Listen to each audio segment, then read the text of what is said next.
Bitcoin bisa turun ke $75.000 dalam jangka pendek, menurut analis kripto terkenal Raoul Pal. Tapi bagian menariknya adalah, ia percaya bahwa penurunan ini tidak ada artinya. Pal membagikan pandangannya ini dalam cuplikan episode terbaru Real Vision bersama Julian Bittel, kepala riset makro di Global Macro Investor.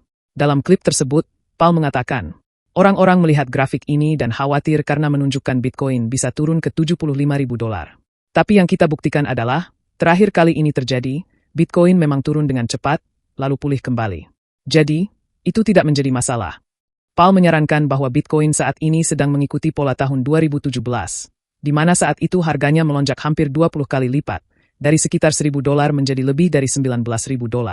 Menurutnya, faktor fundamental yang mendorong lonjakan tersebut masih ada hingga saat ini, yaitu melemahnya dolar AS dan stimulus ekonomi besar dari China.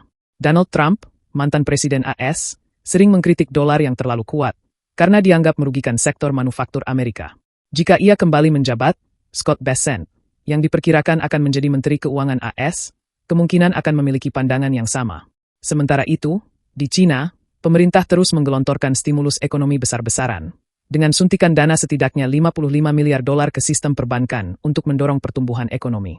Pal meyakini bahwa kebijakan ekonomi ini akan meningkatkan likuiditas, dan sebagian dari dana tersebut akan mengalir ke pasar kripto. Ia memperkirakan bahwa Bitcoin akan mendapat manfaat pertama, sebelum akhirnya diikuti oleh kenaikan besar di altcoin. Saat artikel ini ditulis, Bitcoin diperdagangkan sedikit di atas $88.400, setelah sempat turun ke level terendah dalam 3 bulan di $86.000. Penurunan ini dipicu oleh kekhawatiran inflasi dan ketegangan perang dagang. Namun, meskipun terjadi fluktuasi jangka pendek, Pal tetap optimis. Ia menekankan bahwa tren jangka panjang jauh lebih penting daripada penurunan sementara. Jika sejarah terulang, Bitcoin bisa kembali pulih dengan cepat, sehingga penurunan saat ini mungkin tidak terlalu berpengaruh.